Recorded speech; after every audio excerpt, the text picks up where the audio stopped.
For advertisement, call 8125893028. Our Gmail maxtvtelugu@gmail.com.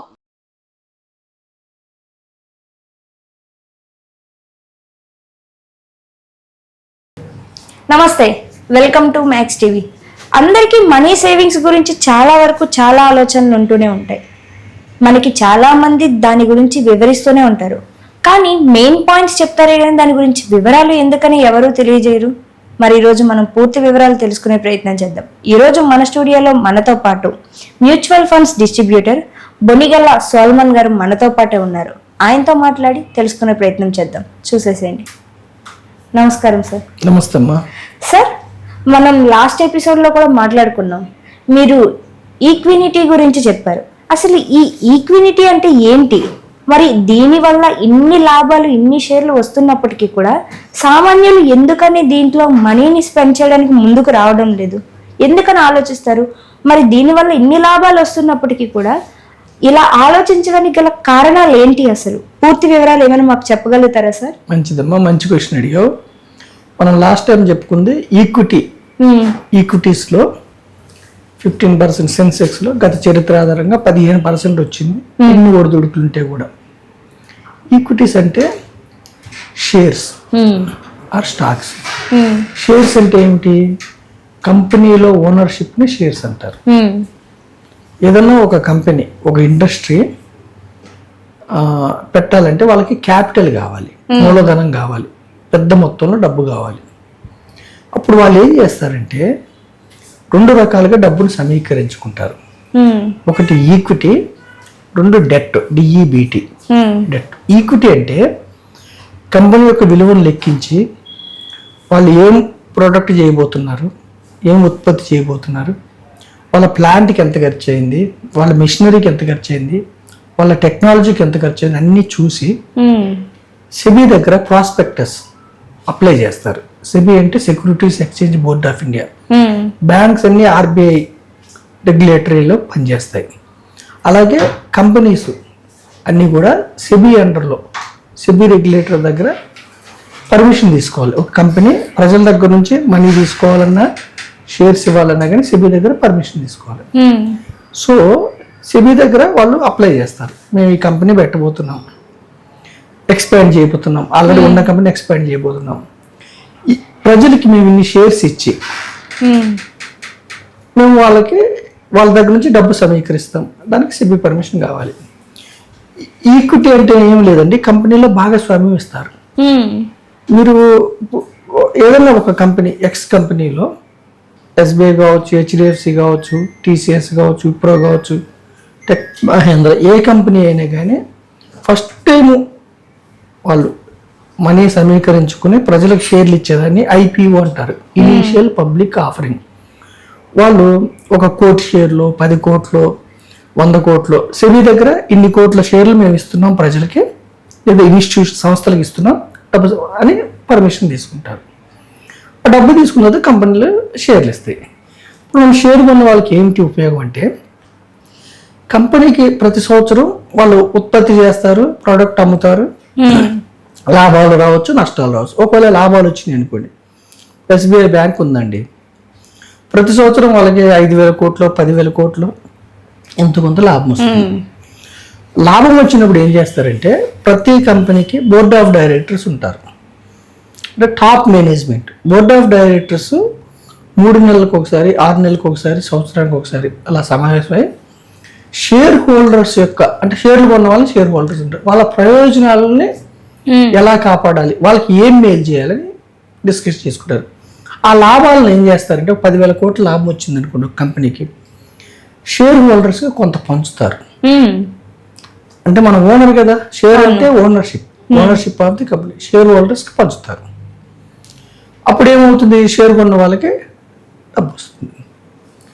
రెండవది ఏమిటి, కొంత ఉంచుతారు కంపెనీ దగ్గర. దాన్ని ఏం చేస్తారంటే ఫర్దర్ ఫర్మ్ గ్రో అవడానికి, మళ్ళీ ఎక్స్పాండ్ కావడానికి యూజ్ చేస్తారు, మళ్ళీ రీఇన్వెస్ట్మెంట్. ఇలా చేయటం వల్ల ఏమవుతుంది, ఇప్పుడు ఎస్బీఐ ఒకప్పుడు 30-40 ఏళ్ల క్రితం కొన్నే బ్రాంచ్లు ఉండేవి, హెచ్డిఎఫ్సి కూడా కొన్నే బ్రాంచ్లు ఉండేవి. వాళ్ళకి వచ్చిన లాభాలను ఏం చేస్తారంటే కొంత డివిడెండ్ రూపంగా ప్రజలకి, షేర్ హోల్డర్స్కి ఇస్తారు, తర్వాత బ్రాంచ్లు ఎక్స్పాండ్ చేస్తూ ఉంటారు. బ్రాంచ్లు ఎక్స్పాండ్ చేస్తే ఏమవుతుంది, డిపాజిట్స్ పెరుగుతాయి, లోన్లు ఇవ్వటం పెరుగుతుంది, కంపెనీకి లాభాలు పెరుగుతూ ఉంటాయి. దానివల్ల ఏమవుతుంది, లాంగ్ టర్మ్లో క్యాపిటల్ గెయిన్, ఎవరైతే షేర్స్ కొనుక్కున్నారో వాళ్ళకి డివిడెండ్ రూపేణ కొంత డబ్బు వస్తుంది. క్యాపిటల్ గెయిన్ అంటే వాళ్ళు కొనుక్కున్న దానికి షేర్ వాల్యూ పెరుగుతూ ఉంటే విపరీతమైన క్యాపిటల్ గెయిన్ వస్తుంది. సో ఈక్విటీస్ అంటే కంపెనీలో షేర్స్ కానీ స్టాక్స్ కానీ కొంటాన్ని ఈక్విటీస్ అంటారు. ఓకేనమ్మా. డెట్ అంటే ఏంటంటే ఈ కంపెనీస్ ఏం చేస్తాయి, షేర్లు కాకుండా ఇంకా సంస్థల దగ్గర, బ్యాంకుల దగ్గర, ఎన్బిఎఫ్సిల దగ్గర అప్పు తీసుకుంటాయి, వాటిని డెట్టర్ బాండ్, దానికి వడ్డీ కడతాయి కంపెనీలు. ఈక్విటీ మ్యూచువల్ ఫండ్స్లో గత 45 ఏళ్ళ నుంచి సెన్సెక్స్లో 50% CAGR అంటే రిటర్న్స్ వచ్చినాయి. సో ఇప్పుడు సెన్సెక్స్లో ఉన్న కంపెనీస్ ఎంత బాగా లాభాలు వస్తూ ఉంటే మన యొక్క సెన్సెక్స్ అంత పెరుగుతూ ఉంటుంది, ఇండెక్స్ అంత పెరుగుతూ ఉంటే. పారిశ్రామిక ప్రగతి ఎంత బాగా ఉంటే అంత సెన్సెక్స్ పెరుగుతూ ఉంటుంది. సో మనము 5,000 కంపెనీస్ ఉన్నాయి లిస్ట్ అయ్యి భారతదేశంలో. ఏ కంపెనీ షేర్ కొన్నా మీకు అట్లా డబల్ మల్టిప్లై అయిందంటే కాదు. కొన్ని కంపెనీస్ నష్టాలు వచ్చి దివాలా కూడా తీస్తాయి. అందుకని మనం ప్రజలకి ఏం చెప్తున్నామంటే, సామాన్యమైన ప్రజలకి డైరెక్ట్గా స్టాక్స్ కొనుక్కుంటే కొన్ని కంపెనీలు దెబ్బతినే అవకాశం కూడా ఉంటుంది. ఈక్విటీ మ్యూచువల్ ఫండ్స్ ద్వారా మనం తీసుకుంటే ఏ కంపెనీలో స్టాక్ కొనాలో మనకు నాలెడ్జ్ లేకపోయినా మన తరపున మ్యూచువల్ ఫండ్ సంస్థలో ఫండ్ మేనేజర్ ఉంటాడు. So fund manager research team ఉంటుంది. వాళ్ళు ఏం చేస్తారంటే ఒక 30 నుంచి 50 కంపెనీల్లో మన కోసం స్టాక్స్ కొంటారు. మీకు ఒక డౌట్ రావచ్చు, సామాన్య మానవుడు 3,000 5,000 పెడతాడు మంత్లీ. 5,000 పెట్టే వ్యక్తికి స్టాక్, ఇప్పుడు MRF స్టాక్ ఉంది, 1,00,000 పైన ఉంది, 1,30,000, 1,40,000, 1,50,000 వరకు కూడా ఉంది. నేను ఇంకా చెక్ చేయలేదు ఈ మధ్యలో. మరి 5,000 పెట్టే వ్యక్తికి ఆ స్టాక్ వస్తుందా? రాదు. మారుతి స్టాక్ ఉంది, 10,000 పైన ఉంది.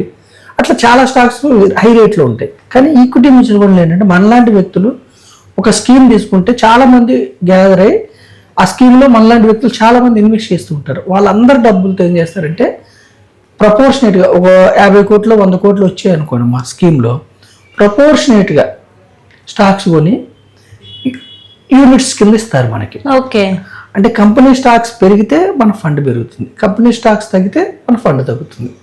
మరి 15% 45 ఏళ్ళ నుంచి వచ్చింది కదా, మరి ప్రజలు ఎందుకు దూరంగా ఉంటున్నారంటే ఈక్విటీస్లో గ్యారంటీ ఉండదు.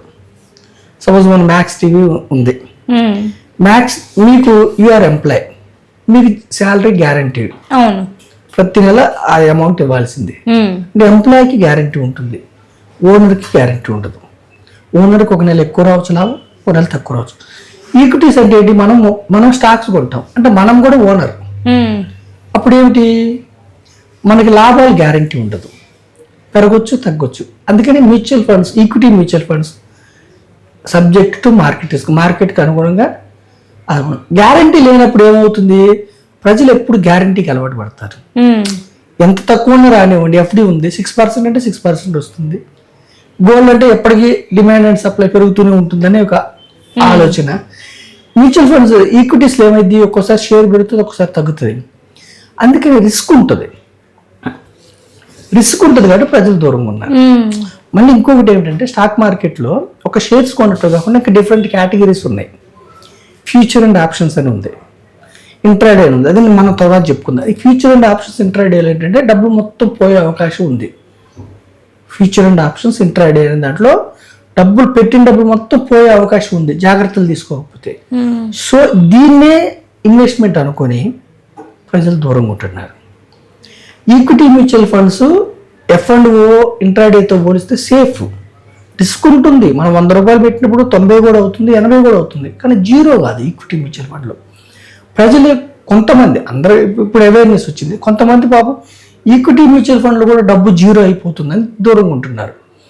ఈక్విటీ మ్యూచువల్ ఫండ్లో డబ్బు జీరో కాకపోగా దీర్ఘకాలం 10 ఏళ్ళ పైన ఉంటే 12%, 8%, 10%, 12% అంటే బ్యాంక్ ఎఫ్డి కంటే ఎక్కువ రిటర్న్ జనరేట్ చేస్తుంది.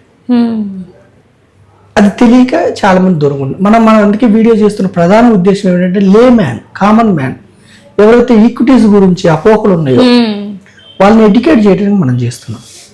సో డైరెక్ట్ స్టాక్స్ మీకు తెలియనప్పుడు డైరెక్ట్ స్టాక్స్ కొని, పెన్నీ స్టాక్స్ కొని డబ్బులు జీరో చేసుకునే కంటే ఈక్విటీ మ్యూచువల్ ఫండ్స్ అంటే మీ డబ్బుల్ని 30 నుంచి 60 కంపెనీల్లో కొంటారు కాబట్టి స్టాక్స్ ఎప్పుడు కూడా డబ్బుని ఒకే స్టాక్ కొంటే ఛాన్స్ ఉంటుంది జీరో అవడానికి. కానీ 30 నుంచి 60 కంపెనీలు కొంటే ఏమవుతుంది, 60 కంపెనీలు దేశంలో జీరో అయిపోతాయా? అది కూడా మనం కొనేది టాప్ కంపెనీస్, టాప్ 200, టాప్ 500. అంటే లార్జ్ క్యాప్ ఫండ్ తీసుకున్నాం అనుకోండి, ఇండియాలో ఉన్న టాప్ 100 కంపెనీస్లో కొంటాం. టాప్ 100 కంపెనీస్ జీరో అవుతాయా? ఏదైనా ఒక కంపెనీ దెబ్బతింది అనుకోండి, మనకు ఫండ్ మేనేజర్ ఆ కంపెనీ నుంచి బయటకు వచ్చేస్తాడు. సో ఈక్విటీ మ్యూచువల్ ఫండ్స్లో మనం ప్రమోట్ చేసేది ఎందుకంటే ఈక్విటీస్ లాంగ్ టర్మ్లో వెల్త్ క్రియేట్ చేసినాయి. ఈక్విటీ మ్యూచువల్ ఫండ్ ద్వారా వెళ్తే మీకు నాలెడ్జ్ లేకపోయినా ఒక డిస్ట్రిబ్యూటర్, ఫైనాన్షియల్ అడ్వైజర్ ద్వారా మీరు వెళ్తే మీకు ఏ టైంకి డబ్బు కావాలి, మీ లక్ష్యం ఏంటి, రిటైర్మెంటా, పిల్లల చదువులా. ఇప్పుడు రిటైర్మెంట్కి మనకి లోన్స్ ఇవ్వరు, మనం ఆఫ్టర్ రిటైర్మెంట్ జీవించాలి కానీ లోన్స్ ఉండవు. ఎలా జీవించాలి? పిల్లల మీద డిపెండ్ అవ్వద్దు. కాబట్టి మనం ఇప్పటి నుంచే చక్కగా మదుపు చేసుకుంటే చిన్న మొత్తంలో ఈక్విటీ మ్యూచువల్ ఫండ్లో మీకున్న పెద్ద అడ్వాంటేజ్ ఏంటంటే నెలకు 100 రూపాయలు కూడా స్టార్ట్ చేసుకోవచ్చు. నెలకు 100తో కూడా 30 నుంచి 50 కంపెనీలు ఓనర్ అవుతారు. సో ఈక్విటీ మ్యూచువల్ ఫండ్స్లో ప్రజలు ఎందుకు దూరంగా ఉన్నారంటే మెయిన్ రిస్క్ ఉంటుంది. రిస్క్ అంటే డౌన్ అవుతుంది, ప్రిన్సిపల్ ఒక 4 ఏళ్ళు 5 ఏళ్ళు డౌన్ అవుతుంది. దీర్ఘకాలం ఉంటే పెరుగుతుంది. కానీ తెలియక డౌన్ అయినప్పుడు ఏమంటే జీరో అయిపోతుందేమో అని దూరంగా ఉంటారు ఈక్విటీ మ్యూచువల్ ఫండ్స్కి. డైరెక్ట్ ఈక్విటీస్లో కొన్ని కంపెనీలు జీరో అవుతాయి, కానీ మనం అందుకే డైరెక్ట్ ఈక్విటీస్ని ప్రమోట్ చేయట్లేదు. ఈక్విటీ మ్యూచువల్ ఫండ్ అంటే indirect way of buying stocks, మన తరపున సంస్థలు ఉంటాయి. సో మీకు లాంగ్ టర్మ్ ఉంటే మీకు రిస్క్ తగ్గిపోయి మీకు వాలటిలిటీ అంటే అప్ అండ్ డౌన్ అవటం మీకు ఫ్రెండ్ అవుతుంది. సో మనం ప్రజల్ని అవేర్నెస్ చేసేది ఏమిటంటే లాంగ్ టర్మ్ అంటే మినిమం 10 years పైన ఈక్విటీ మ్యూచువల్ ఫండ్స్ అంటే డైవర్సిఫైడ్ ఈక్విటీ మ్యూచువల్ ఫండ్లో ఉంటే మన యొక్క డబ్బు 30 నుంచి 50 కంపెనీల్లో షేర్స్ కొంటారు, మనకి సెకండ్ ఇన్కమ్ జనరేట్ అవుతుంది. మన డబ్బును సంపాదించి పెడుతుంది. మన కోసం మేనేజ్మెంట్స్ పనిచేస్తాయి. మేనేజ్మెంట్స్ ఎప్పుడు కంపెనీ యొక్క గ్రోత్ గురించి పనిచేస్తూ ఉంటాయి. సో నేను ప్రజలకు ఇచ్చేది ఏంటంటే ఈక్విటీ మ్యూచువల్ ఫండ్స్లో మీరు ఇన్వెస్ట్ చేసుకుంటే ఒక 30 నుంచి 50 కంపెనీలు మీరు పార్ట్ ఓనర్ అవుతారు. పార్ట్ ఓనర్ అయితే కంపెనీస్కి, ఫర్మ్స్కి లాభాలు వస్తున్న కొద్దికి demand and supply, share value పెరుగుతూ ఉంటుంది. మీకు దీర్ఘకాలంలో క్యాపిటల్ గెయిన్ వస్తుంది, డివిడెండ్స్ వస్తాయి. దీర్ఘకాలంలో మీకు వెల్త్ క్రియేట్ అయ్యే అవకాశం ఉంది. మినిమం ఈక్విటీ మ్యూచువల్ ఫండ్స్ ఉంటే మినిమం 15 to 20 years, 20 years పైన ఉంటే పవర్ ఆఫ్ కాంపౌండింగ్ వల్ల సామాన్యమైన ప్రజలు, ordinary people, middle class persons కోటీశ్వర్లు అయ్యే అవకాశం ఈక్విటీ మ్యూచువల్ ఫండ్లో గణనీయంగా ఉంది. గత చరిత్ర చెప్తుంది. నిజంగా సార్ చాలా చక్కగా ఎక్స్ప్లెయిన్ చేశారు ఈ ఈక్విటీ మ్యూచువల్ ఫండ్స్ గురించి. మేము కూడా చాలా వరకు వివరంగా తెలుసుకున్నాము.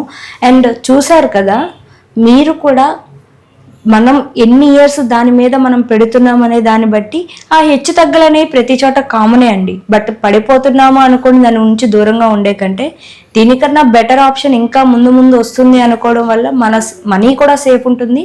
అండ్ దాంతోపాటు మనీ కూడా గ్రోత్ అవుతుంది. సార్ చెప్పింది కూడా అదే, మీకు కూడా అర్థమై ఉంటుందని నేను కూడా అనుకుంటున్నాను. అండ్ ఈ వీడియో మీకు ఎలా అనిపించిందో కామెంట్ సెక్షన్లో కామెంట్ చేయండి. అండ్ ఇలాంటి మరెన్నో వీడియోస్ మీ ముందుకు నేను ఎప్పటికప్పుడు తీసుకొస్తూనే ఉంటాను. టుడే దిస్ వీడియో గైస్, నమస్కారం.